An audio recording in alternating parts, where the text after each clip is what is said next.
Hope that you'll learn more about us after the service by speaking with a greeter in the atrium, or if you're online, by filling out a visitor form in the YouTube show notes so that we can connect with you. And now our call to worship comes from Reverend Julianne Lepp, who writes, "We light this chalice with hope, a sturdy flame we nurture in these difficult times. We light this chalice with the heart of compassion for a nation divided by politics and strife. We light this chalice knowing that it will take all of us to repair this world we live in. May we find rest, compassion, and the hope that we need to nurture ourselves and each other. May this sturdy light remind us that of the people we can be and the difference we can make in this world together." Our opening hymn for this morning is number 118, "This Little Light of Mine." Please rise in body or in spirit.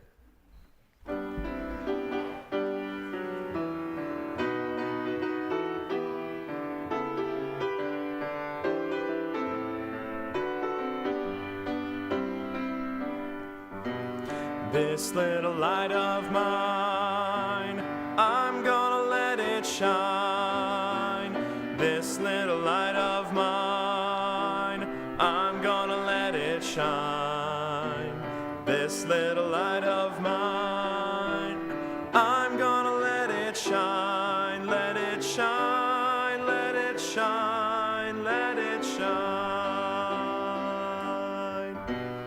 Everywhere I go, I'm gonna let it shine. Everywhere I go, I'm gonna let it shine. Everywhere I go, I'm gonna let it shine. Let it shine, let it shine, let it shine. Building up a world, I'm gonna let it shine.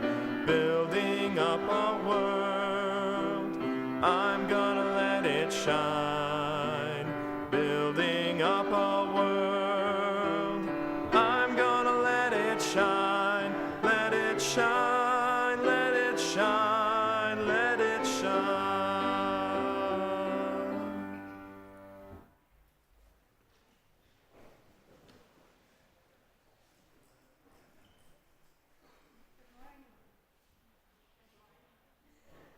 This is Marcia Cheney, and I'm a worship associate here at UUS. My pronouns are she and her. I'm a slightly shorter than average white woman with shoulder-length purple and brown hair. The flame of our chalice is a beacon to those of us who seek sanctuary, who seek knowledge, who seek hope. Let its bright fire call us deeper into worship together. Please join me in saying our chalice lighting words as Alex lights our chalice. Life is a gift for which we are grateful. We gather in community to celebrate the wonder and mystery of this great gift. So let us now kindle the flame of our liberal religious heritage and renew our covenant of mutual love and care.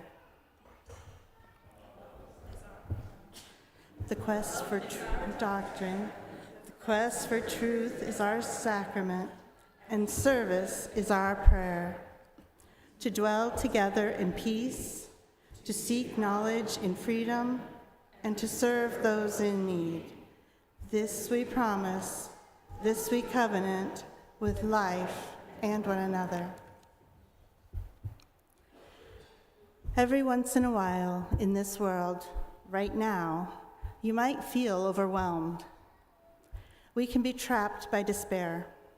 And so together, each week, we call ourselves back to the vital work of justice, to gather courage together, to affirm that we have what we need to heal, to say yes, yes, yes to the fundamental task of mending the world. Today, as we light this candle, we're particularly mindful of those affected by the devastating floods in Texas. We light the flame and hold silence together.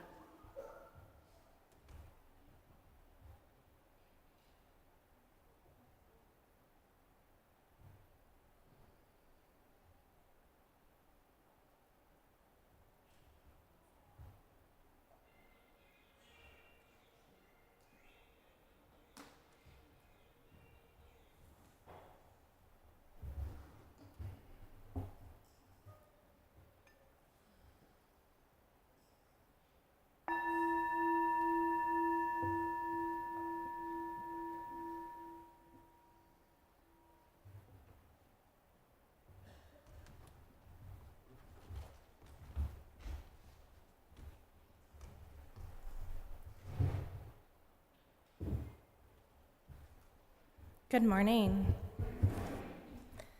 My name is Nick Kaplan. My pronouns are they, them, and I am the grateful director of Lifespan Religious Education here at UUS. And I have the pleasure of sharing our Time for All Ages with someone I am sure many of us hold very dear. We have a brief video to watch, so my friends who are in the Commons, you might want to come this way so that you can see and hear what's on the screen a little bit better. You don't have to, but you're welcome to come in, encouraged even. Could we have our video, please? Thank you.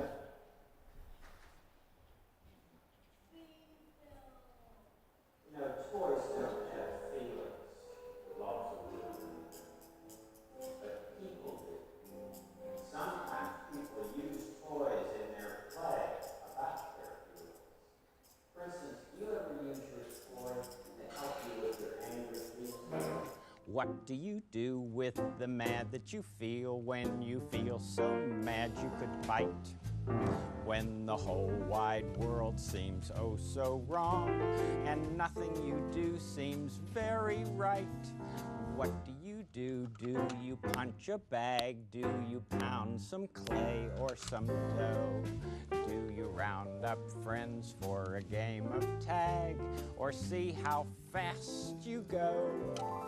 It's great to be able to stop when you've planned a thing that's wrong and be able to do something else instead and think. This song, I can stop when I want to, can stop when I wish, can stop anytime. And what a good feeling to feel like this and know that the feeling is really mine. Know that there's something deep inside that helps us become what we can. For a girl can be someday a woman, and a boy can be someday a man. That's right. Doesn't it feel good when you're just about to do something that you know is wrong and you decide to do something else, something that won't hurt you or anybody else? Doesn't that feel great? You know you're really growing then.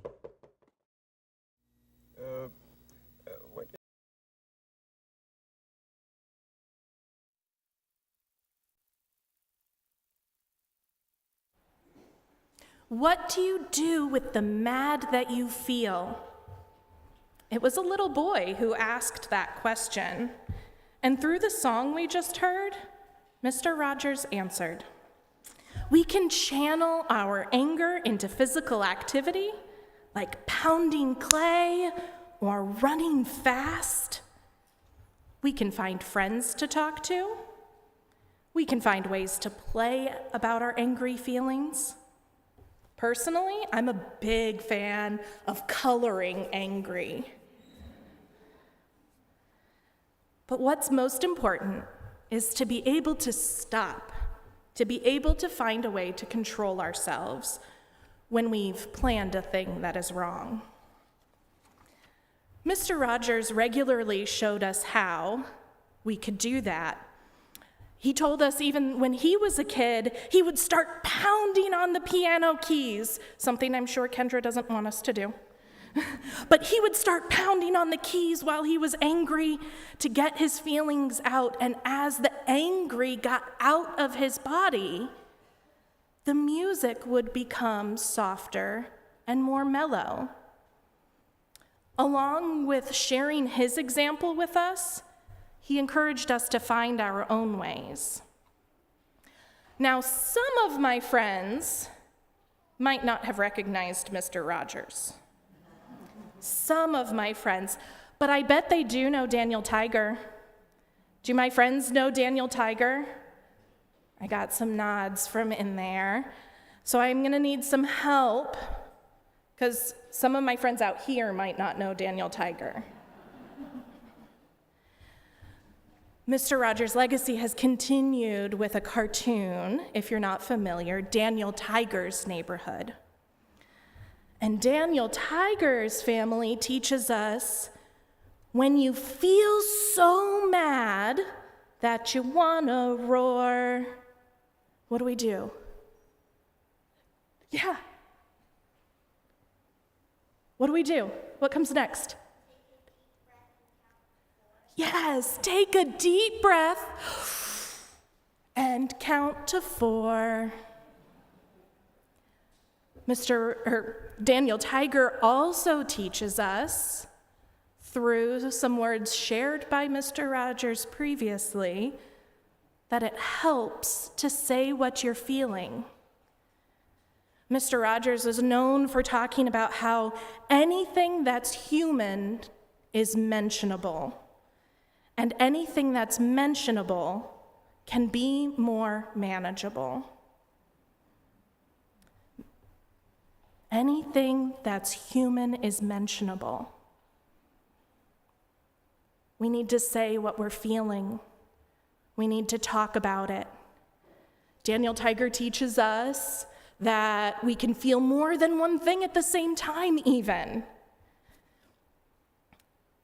Many people also remember Mr. Rogers telling us what his mother taught him. Look for the helpers. You will always find people who are helping. If we've taken our breaths and we've counted to 4 and we've talked about our feelings, maybe it's time to look for the helpers. And if you can, be one of the helpers yourself. After all, there is only one person in the world like you.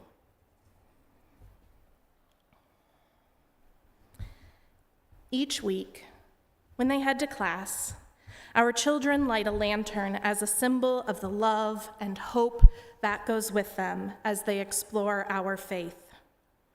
Children, youth, and teachers who plan to go outside with our summer RE program, please come forward as Nadia lights our lantern from our chalice, and we can all join in singing "Be Open" as the children, youth, and teachers head to religious education. The words are on the screen.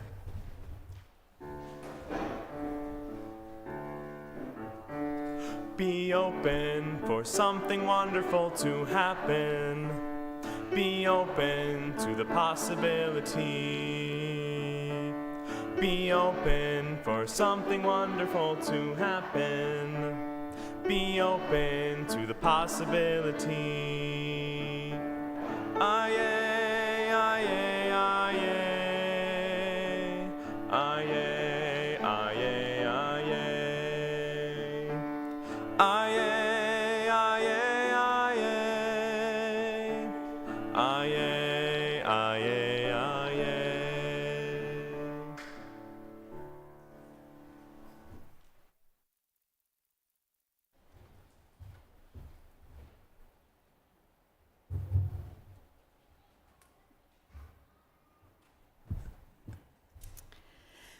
Dear one, we have received your letter, and we hate to tell you. Well, not hate so much, but are a bit afraid to say we cannot grant your requests as stated. but can only remind you of familiar things. First, faith. Faith in yourself and trust in others.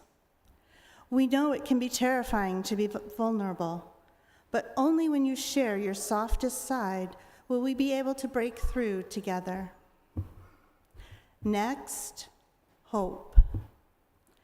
Hope is not an empty fairy tale. It is the true story of all the times human beings like you have found a way to create the future, though you didn't know how. And of course, love. Love that demands you cherish all people, not just yourself, and safety.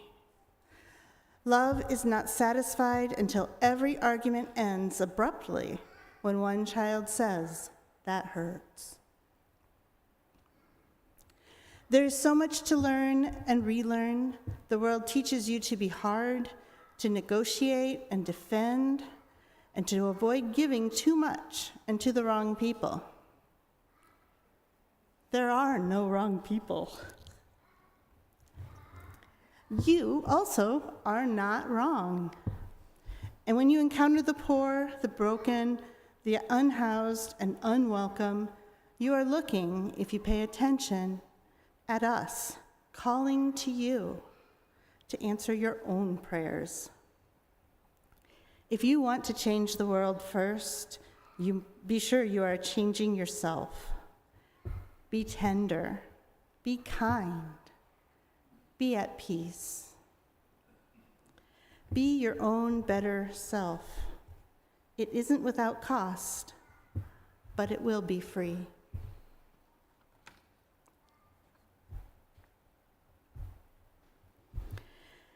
As we come together in the spirit of unity and love, we acknowledge the importance of supporting the community that nurtures us.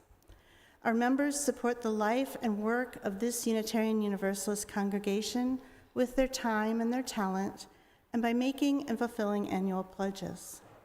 Our collective generosity sustains our programs, our outreach efforts, and this inspiring space. In response to the abundance we are blessed with, every week this congregation also donates generously to organizations in the community whose work aligns with our values and principles. Our community partner agency this month is the Domestic Violence Intervention Program, DVIP and RVAP, Domestic Violence and Sexual Assault Crisis Services. They provide free and confidential crisis intervention services through a 24-hour hotline and a safe shelter, advocacy with law enforcement, courts, medical and social services, counseling and support groups, housing services, youth support services, volunteer opportunities, and community education. In the sanctuary, the ushers will collect the offering. All cash contributions go directly to our community partner agency and the Community Common Fund. You can follow the instructions on the screen to give online. If you're writing a check, please use the memo line to designate the purpose. In addition to assisting our community partner, you may contribute towards your pledge or make a gift to support our operating expenses. May our offerings be a reflection of our shared values, and may they help us support a world where all are valued and embraced.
Nurturing gratitude and how we understand and express interdependence is part of how we live into our Unitarian Universalist faith. As we enter into our time of meditation, contemplation, and prayer, we acknowledge the joys and sorrows of our congregation. We do this by dropping stones into a bowl of water, symbolically immersing our personal joys and sorrows into the flow of all of life's joys and sorrows. The water surrounds and holds the stone, just as we are surrounded and held by the love and support of this congregation.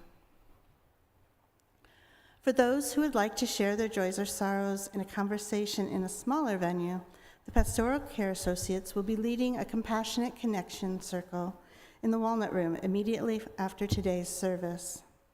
These circles, which happen on the second and fourth Sundays, are opportunities to share with and support each other in our lives' journeys.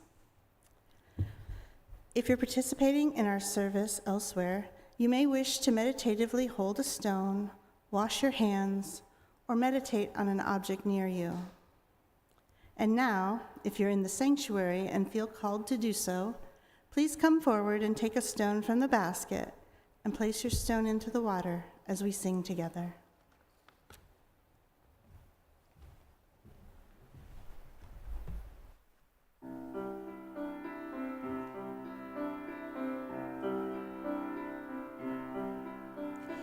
There is a love holding me.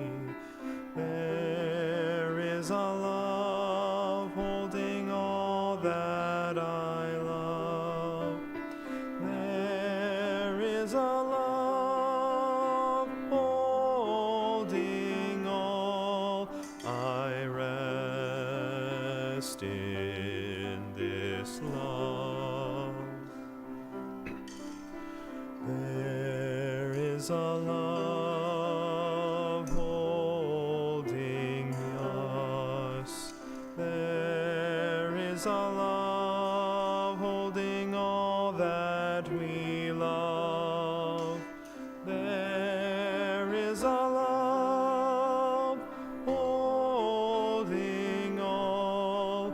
We rest in this love. There is a love holding me. There is a love that I love. There is a love holding all. I rest in this love. There is a love holding us. There is a love holding all that we love. There is a love holding all. We rest in this love.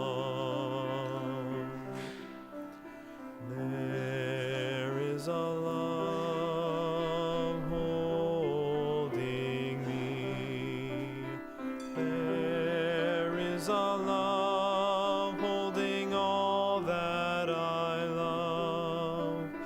There is a love holding all. I rest in this love.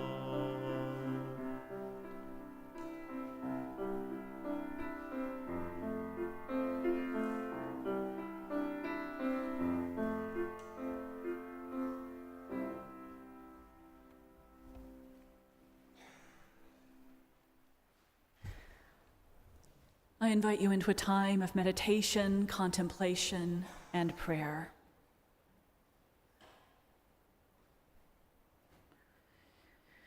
Spirit of love, these times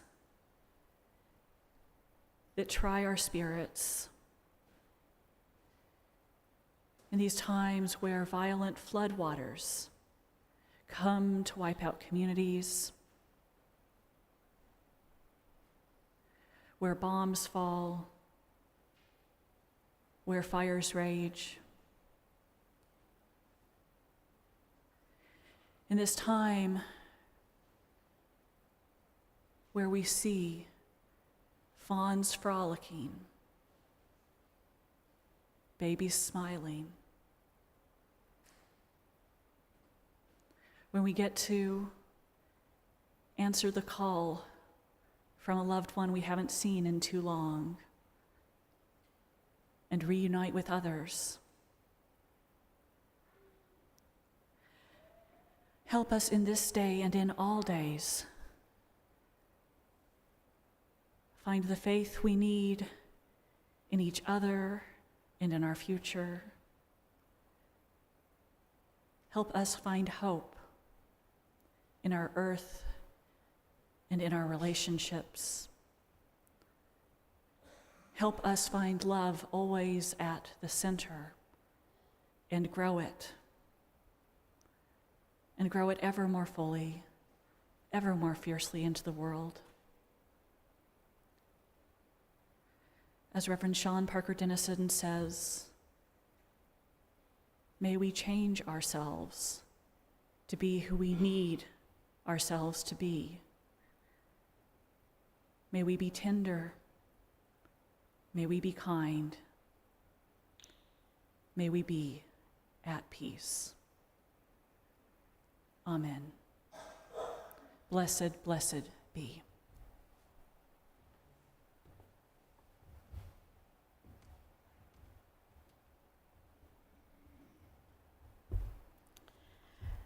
This moment raises important questions about the future of our country, the safety of those targeted for oppression because of their identities, and the resilience of our collective democracy. We find ourselves pulled both outward to the actions we hope will make a difference, and inward towards the relationships of communal care from which such actions must arise. In challenging times like these, our faith calls us to find strength in each other. We are a sanctuary people, a people who aim to create safety for both body and soul within our communal spaces. We are also a faithful people, drawn to congregations and community, drawn to communal care, not just by our ethics, but by our historic religious tradition. Our congregations and communities are rare places where people can be vulnerable enough to build trust and capacity for resistance. And this is why, as Unitarian Universalists, we are called to build and sustain community. It is the greatest tool we have for resilience. History reminds us that people of faith and conscience have been essential to every movement safeguarding equity and human dignity. Now it is our sacred duty to be in solidarity with communities most affected by systemic barriers. Trans and non-binary beloveds, migrants, LGBTQIA+ communities, people with disabilities, and Black, Indigenous, and people of color. Though the path ahead may be daunting, we give one another strength and courage through our collective resolve.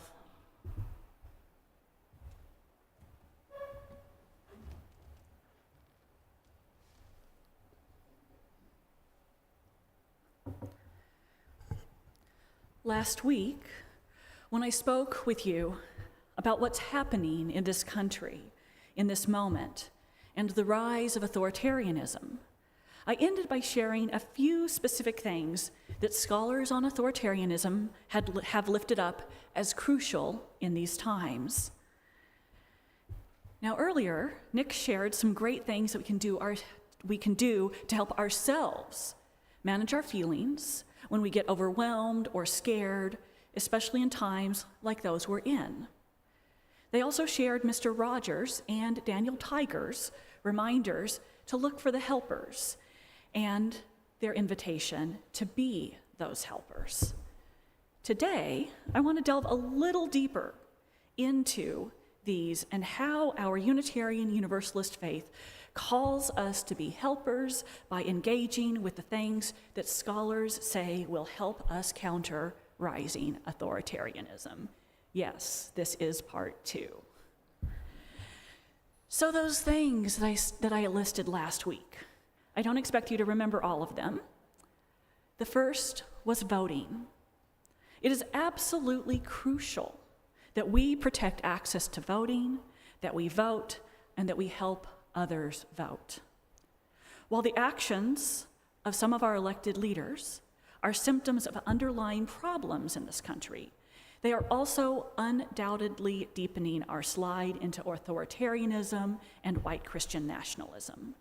And so it is crucial that we protect elections and that we vote.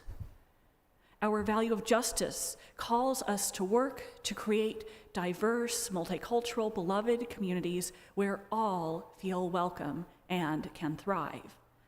One way that we do this is by promoting the right of conscience and the use of the democratic process within our congregations and in society at large, as well as by working to create a community with peace, liberty, and justice for all.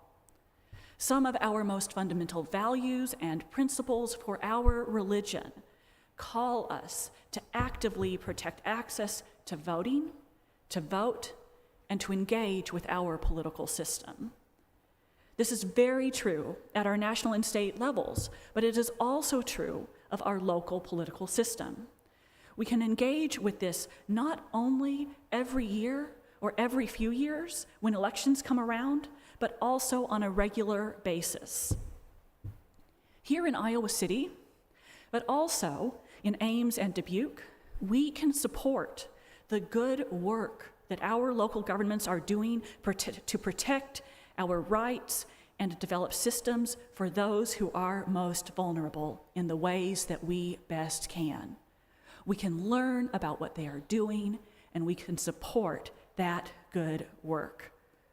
We can encourage them, as well as working to change things when we're concerned about particular actions, such as increasing surveillance.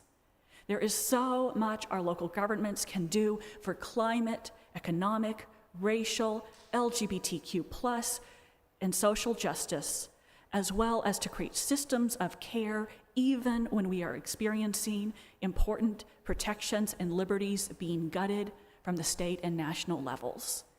Here in Iowa City, there is so much, and in Johnson County, there is so much that is positive that is being done. I know less about Ames and Dubuque, but I know that there are things that you can do there too to help foster resiliency. There are many, many ways that we can use our power to act at our local levels for more justice, liberty, peace, and equity. This is a good in and of itself. It helps us develop programs that other cities and towns can use or refine things from other places, and it also helps build our muscles for engaging at state and national levels. What's more, it helps us develop the relationships and skills that we need to protect the vote generally. Now that next thing, that second thing that scholars of authoritarianism tell us we can do to help counter rising authoritarianism is to talk about what's happening and help ourselves and others maintain a sense of what normal political discourse and action look like in a healthy, pluralistic democracy. Because, as we discussed last week, one of the key tools of authoritarianism, white Christian nationalism, and fascism is shifting what's called the Overton window of acceptable public opinion, speech, and action into areas that further normalize discrimination, hate, scapegoating, and authoritarianism, that make racialized asylum policies, mass deportations, transphobia, discriminatory healthcare and education, and erasing history, all things that were once unthinkable, more acceptable to the American public, to us. We need to help ourselves and each other remember the humanity, the inherent worth and dignity of every person, and to live compassion. We need to help ourselves and each other remember what normal checks and balances on power look like and how the norms of 250 years are quickly eroding. We need to talk about what corruption looks like. We need to remember that while some things look like they're adhering to the letter of the law, they're actually fundamentally at odds with the spirit of transparency, accountability, and popular representation. We need to work together to create trust in how healthy democracies function, and we need to help ourselves and each other remember what our values and ethics call us to. We're called to engage in this work by our value of equity that declares that every person is inherently worthy and has the right to flourish with dignity, love, and compassion, as well as by our principles that call us to promote justice, equity, and compassion in human relations, that call us to free and responsible searches for truth and meaning, and that call us to encourage ourselves and each other to spiritual growth. As Bishop William J. Barber II and Jonathan Wilson Hartgrove wrote in an email yesterday to movement leaders about how we're shifting the moral narrative. When we teach moral fusion movements, we ask our students to note how low points in our nation's past often served to catalyze the moral movements that pushed America forward to a more perfect union. Even amid terrible retrogression, a shift is happening that opens the way to new and better possibilities. In opposition to Trump's big, ugly bill, two of the most powerful speeches ever given from the floor of the U.S. Senate and House quoted directly from the language that we have been using in our moral movement for the past decade. We celebrate that this message is breaking through and shaping the public narrative of moral opposition. To conclude his 25-hour speech that broke Strom Thurmond's record for the longest filibuster in U.S. history, Senator Cory Booker quoted our moral movement when he said, "This is a moral moment. It's not left or right, it's right or wrong." Moral messaging has the power to galvanize a coalition broader than political parties. Just last week, when Leader Jeffries held the floor for the longest speech in the history of the U.S. House of Representatives, he turned to a moral framing at the end and talked about the hypocrisy of those who pray on Sundays, but then come to Congress to pray, P-R-E-Y, on the most vulnerable. Yes. This is a prophetic critique of Christian nationalism that comes from the ancient texts that we have taught and preached for years. The point of prophetic proclamation is a message that echoes through the community and shifts the collective conscience of a people. Speaking truth to power is not just about speaking. It's also about inspiring leaders, that means y'all, out there and online. It's also about inspiring leaders to take stronger and more radical stances rooted in love for the saving of the heart and the soul of the country. Bishop Barber and Jonathan continue.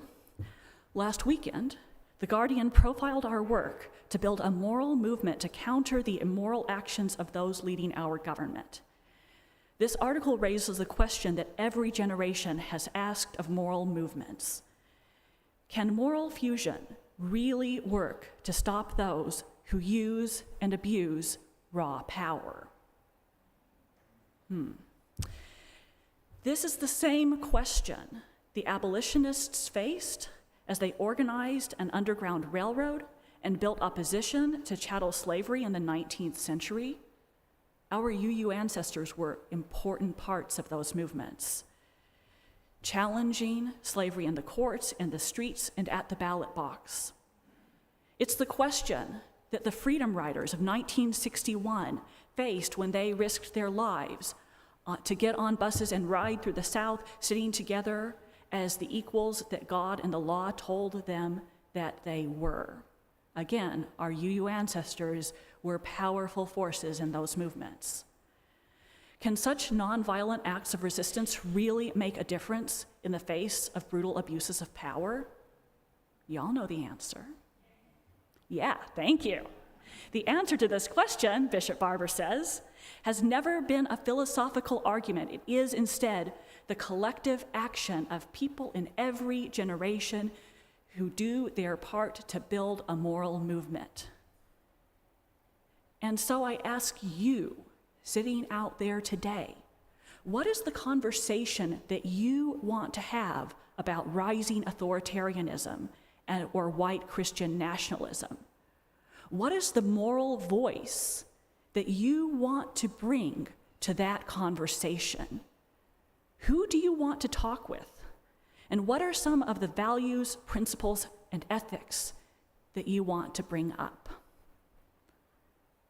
I wanted to give you a couple minutes to think about this, and you know what? I'm going to give you a minute to think about this, and maybe talk with somebody if that is how you process best. And I'm going to call you back, and I'm going to finish with the last couple points, because I think it's going to help to think about some things and talk about some things.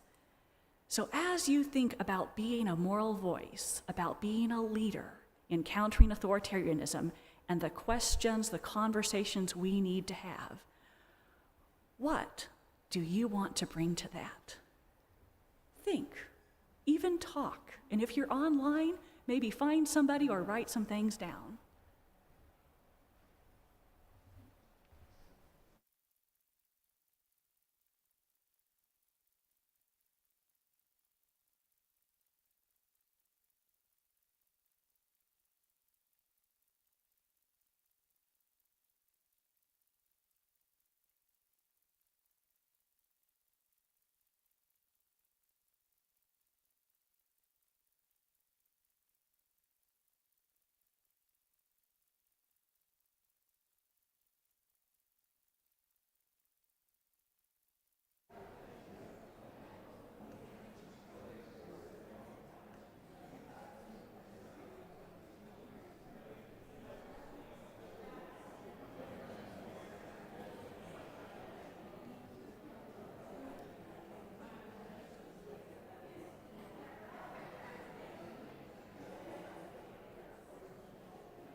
All right.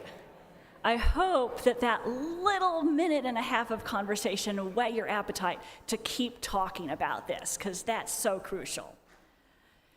Because that third thing that those scholars of authoritarianism tell us that we need to do to counter rising authoritarianism is that we need to build and become part of coalitions.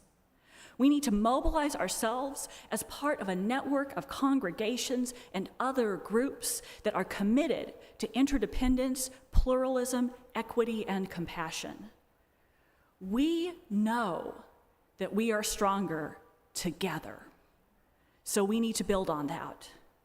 This is something that this congregation has been doing as we work in formal partnerships with groups like Johnson County Interfaith Coalition, Iowa Interfaith Power and Light, now known as the Iowa Faith and Climate Network, the Multicultural Development Center of Iowa, and the Iowa Unitarian Universalist Witness and Action Network.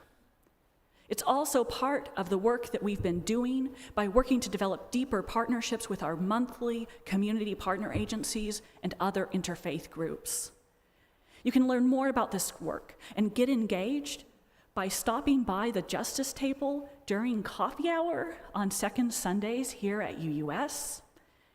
If you're in Ames or Dubuque, I hope your Justice leads will drop some information in the chat about how you can get involved there. And you can also connect with the Unitarian Universalist Association's Side with Love campaign, which is linked in today's bibliography, along with other great resources. This work of faith-based community organizing needs all of us to play different roles according to our skills, our passions, and our life circumstances. At General Assembly last month, I had the opportunity to listen to an amazing talk by Deepa Iyer, who wrote the UU Common Read for this coming congregational year. The book, which is called Social Change Now, a guide for connection and reflection, applies an ecosystem approach to the justice work we do. It gives us a roadmap for how each of us can play different roles in justice work and for understanding and choosing the roles that our congregations play as part of coalitions. Because everyone can't be doing the same work, and everyone has a unique role to play, whether it's as part of a congregation or as part of a coalition. I'm very excited about reading this book with you all in this coming year and discerning how it can help us broaden and deepen our justice work. I'm also excited about continuing to work together to build community within and beyond our congregation, and to continue to develop the various communities within our larger congregational community.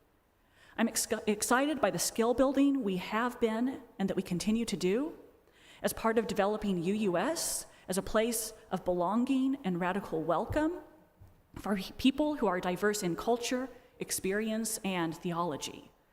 You can engage in this by taking our self-paced course, Responding to the Anti-Trans Movement, which delves into some of the stuff I talked about last week in greater detail, our Mosaic Anti-Racism class this fall, or our Trans Inclusion in Congregations class this winter and spring.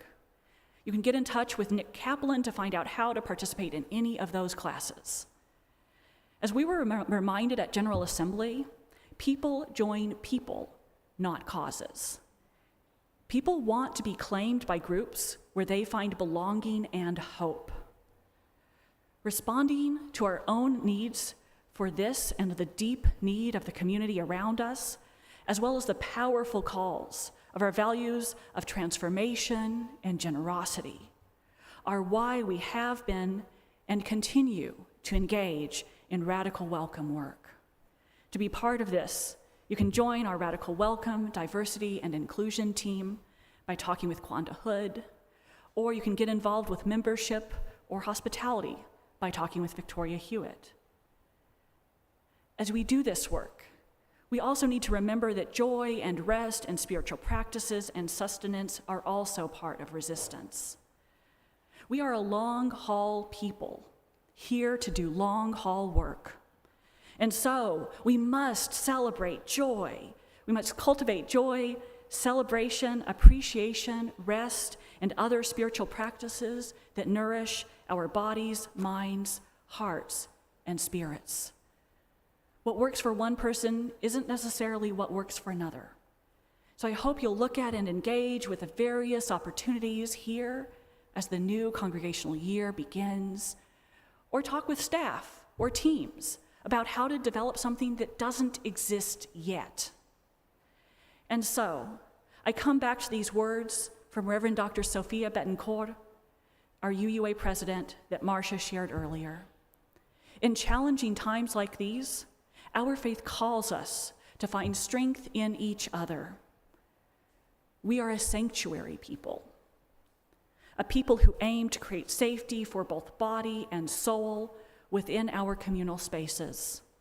We are also a faithful people, drawn to communal care, not just by our ethics, but by our historic religious tradition. Our congregations and communities are rare places where people can be vulnerable enough to build trust and capacity for resistance. And this is why, as Unitarian Universalists, we are called to build and sustain community. It is the greatest tool we have for resilience. There are so many things we can do and are already doing to meet this moment, to create sanctuary, to be a beacon. It gives me so much hope each and every day to know what a difference we are making in this community and to see what we are continuing to work towards. May we continue to do this work together for the long haul. So may it be. Blessed be. Amen.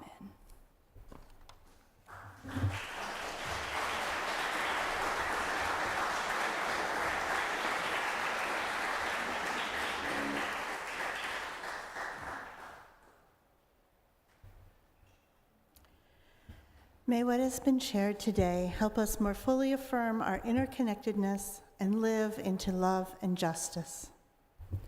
Immediately after service, we gather in the fellowship hall and outside for conversation and community. If you're a newcomer, we hope you'll grab a snack and then sit at any table so folks can join you for some conversation. The justice teams will also have a table in the fellowship hall today that you can visit. About the Equitable Local Micro-Lending Initiative. Oh my goodness. Yes, which is part of one of those partnerships I was talking about. Excellent. And for those who would like to share joys or sorrows in conversation in a smaller venue, Pastoral Care Associates will be leading a Compassionate Connection Circle in the Walnut Room immediately after today's worship service. Our closing hymn for this morning is number 1028, The Fire of Commitment. Please rise in body or in spirit.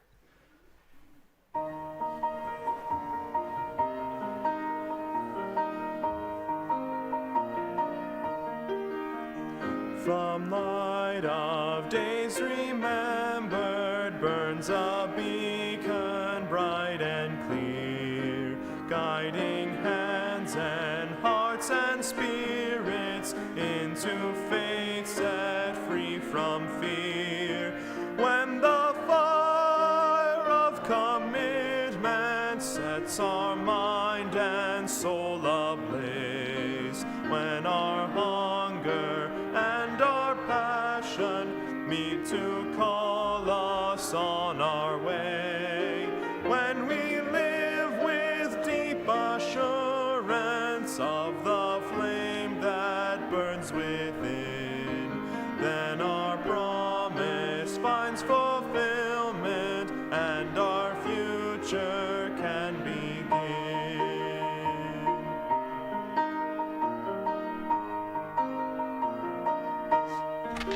From the breeze of our living rings a song both brave and free, calling pilgrims still to witness the life of liberty. When the fire of commitment sets our mind and soul ablaze, when our hunger and our passion meet to call us on our way, when we live with deep assurance of the flame that burns within, then our promise finds fulfillment and our future can begin.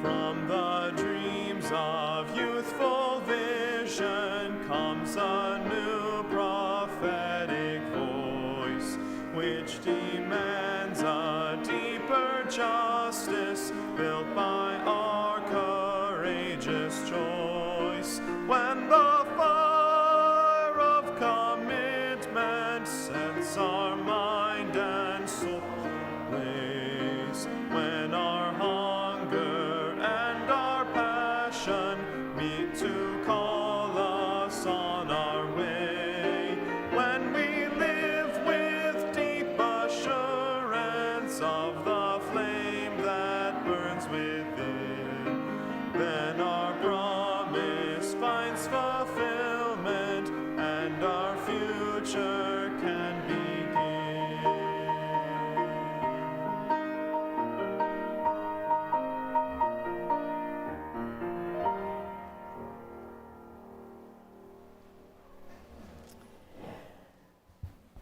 Please join me in the words for extinguishing the chalice. We extinguish this flame, but not the light of truth, the warmth of community, or the fire of commitment. All these we carry in our hearts and in our minds until we are together again.